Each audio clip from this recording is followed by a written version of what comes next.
नमस्कार मित्रांनो, मी Yogesh Mane ignite academy मध्ये तुमचं सर्वांचं स्वागत करतो.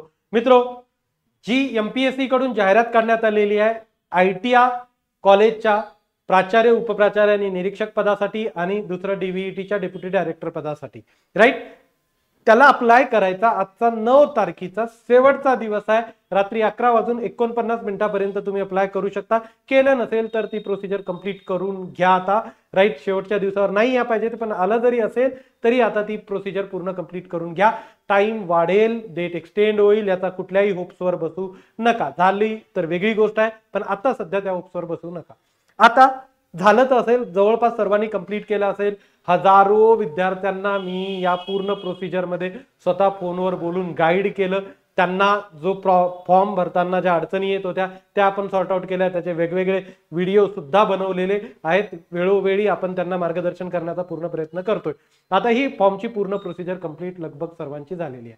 आता बऱ्याच जणांचा डाऊट काय की सर, अभ्यास होईल का आणि पोस्ट खरंच निघेल का, होईल न होईल, मी करू तयारी नाही करू, राईट. बऱ्याच जणांना प्रश्न आहे.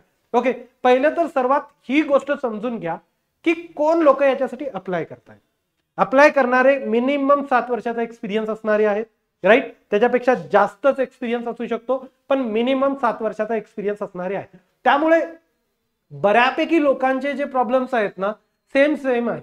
क्लिअर. जसं की इंडस्ट्रीमध्ये किंवा कॉलेजच्या जॉबमध्ये कुठेही तुम्ही दिवसभर तुमचा तिकडच वेळ जातो, राईट. बरेच लोक, लगभग जवळपास सर्वच मॅरिड आहेत, राईट. काहींना किड्स पण आहेत, राईट. त्यांना वेळ द्यावा लागतो, राईट. आता पूर्ण आता 7 वर्षाची सेटल लाईफ म्हणल्यावर भरपूर फॅमिली रिस्पॉन्सिबिलिटीज असतात. त्यामुळे या ज्या गोष्टी आहेत ना त्या कॉमन आहेत, ह्या सर्वांसाठी कॉमन आहे. असं नाही आहे की तुम्हाला प्रेशरच्या कॉम्पिटिशनला लावलं, जो आता बीटेक झाला, 20-22 वर्षाचा पोरगा आहे किंवा एखादी 20-22 वर्षाची मुलगी आहे आणि ती तुमच्या सोबत कॉम्पिटिशनला आलेली आहे, असं बिलकुल नाही आहे. त्यामुळे जो क्राऊड आहे ना, त्यांच्यावर तुमच्या टाईप मध्येच काही ना रिस्पॉन्सिबिलिटी आहेतच. त्यामुळे हे कॉमन झालेलं आहे की सर्वांवर रिस्पॉन्सिबिलिटी असणार आहे. क्लिअर.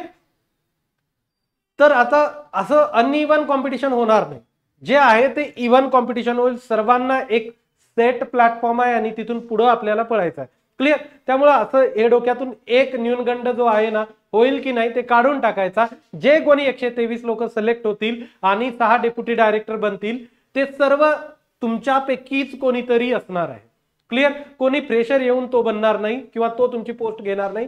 त्यामुळं एका लेवलला सर्वजण आलेले आहेत, राईट. तर आता काय आहे की इथून आता तयारी पुढे कशी करायची. सर्वात पहिले तर तुम्हाला हे समजून घ्यावं लागेल की एक्झामचा पॅटर्न जो असेल तो कसा आहे आणि सिलेबस काय. मी सेपरेट सिलेबस डिस्कशनचा पण व्हिडिओ बनवलेला आहे, तो बघून घ्या तुम्ही बघितला नसेल तर. आज मी फक्त ओव्हरऑल सिलेबस दाखवणार आहे आणि त्याचसोबत तुमची काय स्ट्रॅटेजी असायला हवी आणि तुम्ही किती वेळ द्यायला हवा, कसा वेळ द्यायला हवा ते आपण सांगणार आहोत. क्लिअर. पुढे चला.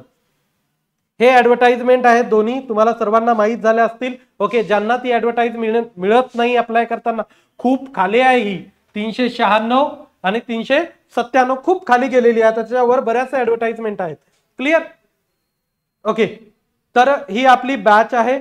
ओके, हे बॅच पण आपण लॉन्च केलेली आहे. या बॅचची फीस 9,999 आहे, पण आज 9 तारखेला डिस्काउंट आहे याच्यावर. 9,999 वर 25% डिस्काउंट आहे आणि 7,500 प्लस जीएसटी अशी तिची फीस आहे. सर्व काही तुम्हाला याच्यात आपण अवेलेबल करून देणार आहोत. बाहेर कुठेही काही बघायची गरज नाही.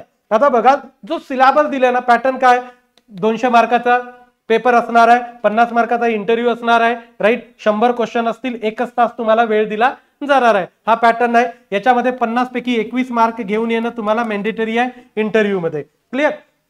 आता होतं कसं, सर्वात पहिली गोष्ट की एमपीएससीचे बरेचसे इंटरव्ह्यू कसं होतं की तुम्ही ऑलरेडी सेट झालेले असतात की माझं सिलेक्शन ऑलमोस्ट पक्का आहे. कशामुळे माझं सिलेक्शन ऑलमोस्ट पक्का आहे, 200 मार्काची रिटर्न आहे.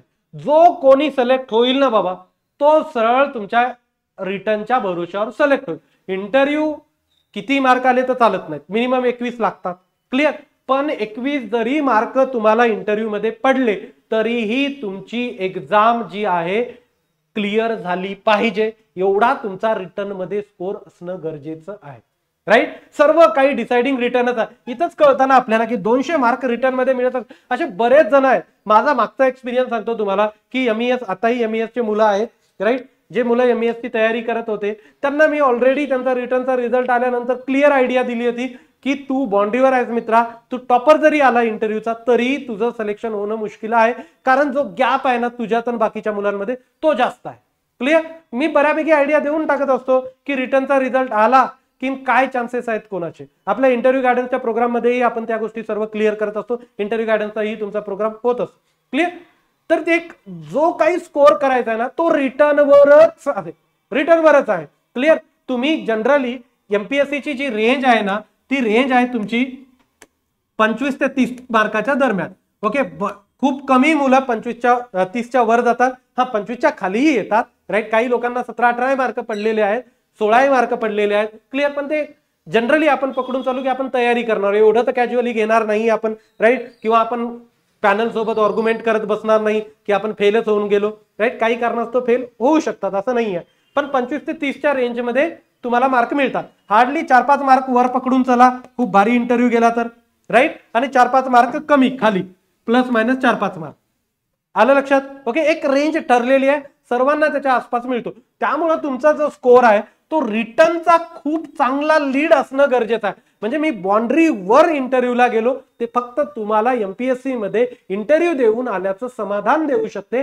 त्याच्या व्यतिरिक्त तुम्हाला फायनल सिलेक्शन देईल का याची कुठलीही गॅरंटी नाहीये. फायनल सिलेक्शन लागत असेल तर 101% तुम्ही रिटर्न मध्येच तेवढा स्कोर केला पाहिजे ते की जेणेकरून तुम्हाला 21 मार्क मिळाले इंटरव्ह्यू मध्ये की तुमचं सिलेक्शन झालं पाहिजे राईट. आता बघा तुम्हाला एक सांगतो 175 प्लस आयटीआय इन्स्ट्रक्टरचा फिटर वगैरेची कट ऑफ लागलेला 175 प्लस कट ऑफ गेला आउट ऑफ 200. विचार करा 175 प्लस कट ऑफ म्हणजे 90%च्या आसपास तुमचा कट ऑफ लागलेला आहे. म्हणजे शेवटचा जो मुलगा झाला ना 175च्या खाली झाला नाही.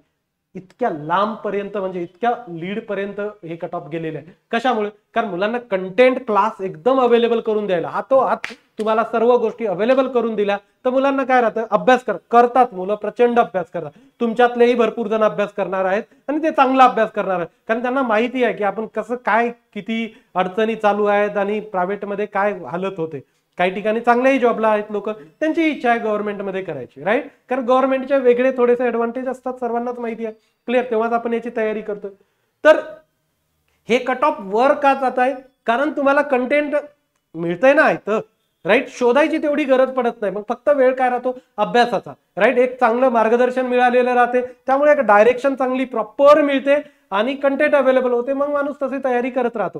क्लिअर. आता तुम्ही बघा हा जो सिलेबस आहे ना एवढा थेरॉटिकल सिलेबस आहे आणि तुम्हाला स्वतःला फील होईल हा सिलेबस रीड केल्यानंतर अरे काही सोडलं की नाही विचार टाकायचं सिलेबस राईट. म्हणजे आलं त्यांच्या मनात की अरे हे लागू शकतं, टाकलं. एचआरचा पोर्शन लागू शकतो, टाकला त्याच्यामध्ये राईट. फॅक्टरी ऍक्ट वगैरे ते लागू शकतात, टाकलं त्याच्यामध्ये. ओके. पुन्हा इन्व्हेंटरी कंट्रोल्स, मटेरियल हँडलिंग वगैरे, ह्युमन रिसोर्सेस सब डाल दिया उसमें पूर्ण. हे पहिला युनिट तर एज्युकेशन रिलेटेड आहे. ओके. दुसरं status of vocational education in Maharashtra आहे. त्यानंतर man power planning, management of technical and vocational education, all scheme right. जेवढ्या स्कीम आहेत तेवढ्या पूर्ण स्कीमचे नाव पण दिले, काय काय टाकलं ते, म्हणजे काहीच नाही सोडलं यांनी. क्लिअर. त्यानंतर सिलेक्शन प्रोसेस, प्लेसमेंट प्रोसेस, हे एचआरच्या गोष्टी. Clear. Training planning and implementation, हे सर्व काही तुमचं एचआर वगैरेशी रिलेटेड ज्या गोष्टी आहेत त्या याच्यामध्ये टाकलेल्या आहेत बऱ्याचशा. क्लिअर. त्यानंतर बघा performance appraisal, total quality management, material management right. त्यानंतर हे फायनान्शियल आणि अदर रिलेव्हंट टॉपिक. आता सध्या आपल्या बॅच मध्ये कुलकर्णी सर शिकवत आहेत, त्यांचा ट्रेनिंग मेथोडॉलॉजी आणि व्हेरियस टीचिंग एड्स हाच मागच्या 1 वीक पासून म्हणजे 7 क्लासेस झाले, त्यांचा हाच पार्ट चालू आहे, पुढे गेलेच नाही.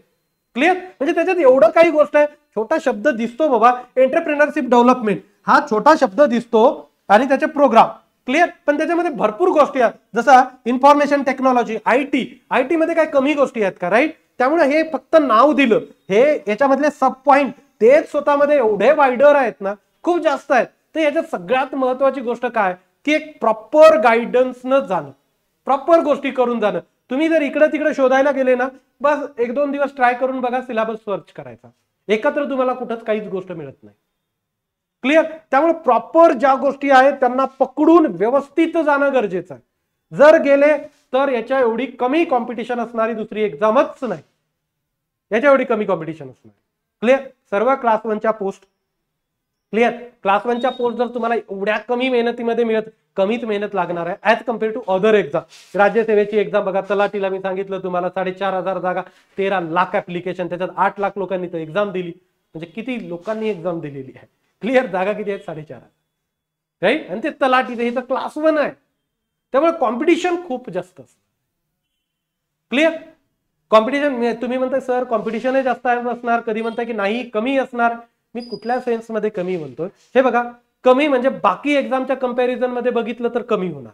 पण जे लोक करतील, 1,000-2,000 लोकांची जरी कॉम्पिटिशन असली ना, मग ही प्रबळ कॉम्पिटिशन कशी आहे की हे लोक फोकसिव्ह प्रिपरेशन करायचे, राईट? मग त्याच्यातलं आपण एक असणं गरजेचं आहे. कॉम्पिटिशन बस 2-3 हजारामध्येच येईल, पण 2-3 हजारामध्ये येईल तर मग ती तगडी येईल, राईट? लोक वेळ देत असतील तर आपल्यालाही वेळ द्यावा लागेल. मग आता प्रश्न काय की तुम्ही किती वेळ द्यायचा आणि अभ्यास कसा करायचा. ओके, माझ्या माहितीनुसार किंवा मला असं वाटतं त्यानुसार तुम्ही 4 तास द्या डेली. सर्व आता भरपूर रिस्पॉन्सिबिलिटीज आहेत, मला मान्य आहे. क्लिअर? भरपूर रिस्पॉन्सिबिलिटी आहे, प्रत्येकावर रिस्पॉन्सिबिलिटी आहे.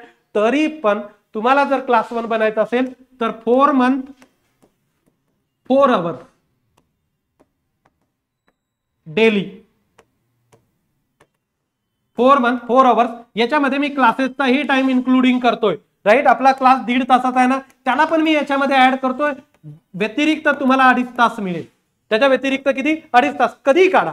ओके, होऊ शकतं की 8:30 ते आपला सध्याचा क्लासचा टायमिंग काय, 8:30 ते 10 क्लासचा टायमिंग आहे. क्लिअर? त्यानंतर 10 ते 11 जरी तुम्ही प्रिपरेशन केलं, 10 ते 11 प्रिपरेशन केलं, क्लिअर? 1 तास झाला. आणि हे तास किती झाले? 2.5 तास, म्हणजे 2.5 तास झाले. राहिलेला 1.5 तासाचा सकाळी उठून 1.5 तास करा. ओके, नाही तर मध्ये तुम्ही ऍडजस्ट करा. काही जॉब जसे टीचिंग वाले आहेत, तुमचे पिरियड्स नसतील त्यावेळेस तुम्ही करा. क्लिअर? इंडस्ट्रीमध्ये वाले जाता येता बसमध्ये जात असेल तर जाता येता अभ्यास करा. ओके, जसा बनेल तसा 4 तास काढणं 24 तासामधले काही काढायला गेलं तर सोपं आहे. अवघड आहे, मान्य आहे मला, पण काढू. ज्या लोकांना हवंय ना क्लास 1ची पोस्ट त्यांनी हे काढायला पाहिजे. मी म्हणत नाही की तुम्ही 1.5 तास क्लास करा आणि त्यानंतर 4 तास अभ्यास करा, राईट? मी काय म्हणतो, 1.5 तास क्लास करा, त्यानंतर 2.5 तास एक्स्ट्रा अभ्यास करा. क्लिअर? 4 तासाचा शेड्यूल, प्रॉपर टायमिंग, डिसिप्लिन ठेवा स्वतःला. मी प्रत्येक गोष्ट तुम्हाला अवेलेबल करून द्यायलो, राईट? प्रत्येक गोष्ट. पीपीटी तुमची आज सेशन झालं तर उद्या सकाळी पीपीटी अपलोड झालेली राहते, राईट? तुम्ही म्हणाल मग सर, आणि हे लक्षात घ्या, लिहून प्रॅक्टिस करा, रीड करू नका. भरपूर वेळेस आपल्याला कंटाळा येतो. आपण स्टुडंटला नाही सांगत का, आपले लहान भाऊ बहिणी त्यांना नाही सांगत का की लिहून अभ्यास कर रे, असं नको. लिहून अभ्यास करा तर त्या गोष्टी लक्षात राहतील. आणि तुम्ही क्लासमध्ये पीडीएफ मिळतात तर फक्त पीडीएफ मग रीड करतो असं नको. तुम्ही क्लासमध्ये पीडीएफ जरी मिळत असेल तर नोटबुक आणि पेन घेऊन बसा ना. जेवढ्या गोष्टी लिहिता येतील तेवढ्या लिहा. रनिंग नोट्स बनवा तुम्ही तुमच्या करताना. काय होतं की यांनी सवय लागते, पीडीएफ मिळणारच आहे, राईट? त्याची तुम्ही प्रिंटआउटही काढू शकाल, पण तुम्हाला ती स्वतःला त्या याच्यामध्ये घेऊन येण्यासाठी काहीतरी गोष्टींची गरज आहे आणि हे करणं अत्यंत महत्वाचं. क्लिअर? त्यामुळे लिहून प्रॅक्टिस व्यवस्थितपणे करा. ओके, आणि ते चाललंय दररोज सेशन चालू असताना ते काही ना काहीतरी लिहित राहायचं. ओके, मग तुम्हाला वाटेल की सर उद्या सकाळी, कारण कसं आहे 10 वाजता, तर 10 वाजता स्टाफ नसतो कोणी, राईट? सकाळी अपलोड होऊन जाते बऱ्याच वेळेस. क्लिअर? काही वेळेस सर स्वतःच अपलोड करून टाकतात 10 वाजता, पण कधी एखाद्या वेळेस नाही झालं तर सकाळी 10-11 पर्यंत ते अपलोड झालेलं राहतं. ओके, तुम्हाला रिव्हिजनला याला त्याला सगळ्या गोष्टींना वेळ लागतो, म्हणजे लागतो. थोडीशी आहे टाइम कन्झ्युमिंग, म्हणजे 4 महिन्या व्यतिरिक्त नाही. लोक 4-4, 5-5, 10-10 वर्ष एमपीएससी ची तयारी करतात. बऱ्याच जणांना तरी पण सक्सेस येत नाही, राईट? कारण क्राऊड खूप आहे. तर इथं तुम्हाला फक्त 4 महिने द्यायचे आणि हे आता यानंतर पुढे करणार नाही असं समजत चाला. आपण सगळं देणार आहोत. तुम्हाला कुठेही कंटेंट शोधायची गरज पसू देणार नाही. प्रत्येक गोष्ट देईल. तुम्हाला वाटलं एखादं की सर हे नाही मिळालं, सांगा, ते पण देतो. क्लिअर? त्यामुळे प्रत्येक गोष्ट तुम्हाला अवेलेबल करून दिली जाईल. टेस्ट सिरीज अवेलेबल करून दिलेली जाईल.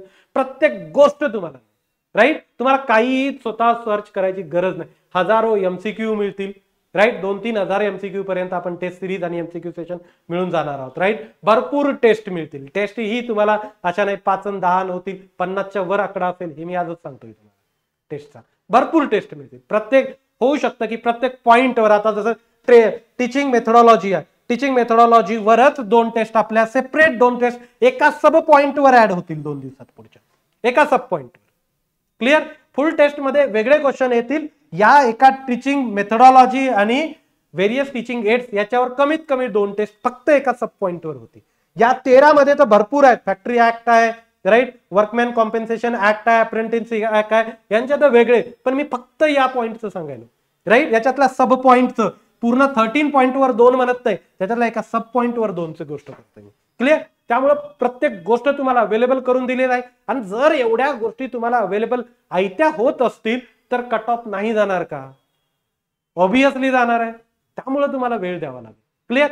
असं नका समजू की तुम्ही नाही केलं तर बाकी करणार नाहीत. लोक भरपूर करतायत आणि तयारी करायला आहे. होऊ शकतं की आपल्याकडे जेवढे स्टुडंट असतील त्याच्यामध्ये तेवढ्या जागाही नसतील, राईट. 123 वॅकन्सीज आहेत ना, 123 पेक्षा जास्त मुलं जाऊ शकतात, तर प्रत्येकाला तर मिळणार नाही. आणि प्रत्येक जण, मी आजही सांगतो तुम्हाला, प्रत्येक जण शेवटपर्यंत करेल का? 4 महिने तयारी, वेळ देणं, कारण खूप जास्त डिटर्मिनेशन लागतं, ते प्रत्येकाकडे असेलच का, हेही क्वेश्चन मार्क आहे. क्लिअर. त्यामुळं तुम्ही 100% द्या. मी फक्त तुम्हाला 4 तासाचा टाइम मागतोय. ओके, 4 तासाचा पुढच्या 4 महिन्यासाठी वेळ द्या.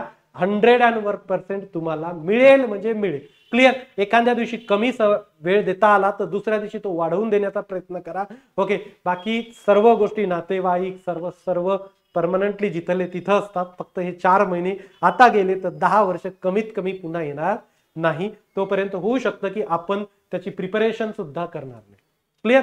त्यामुळं आताच या गोष्टीला व्यवस्थित समजून घ्या आणि तेवढा वेळ नक्की द्या. ओके. बाकी सर्व काही आपण देणार आहोत. लिहून प्रॅक्टिस करा.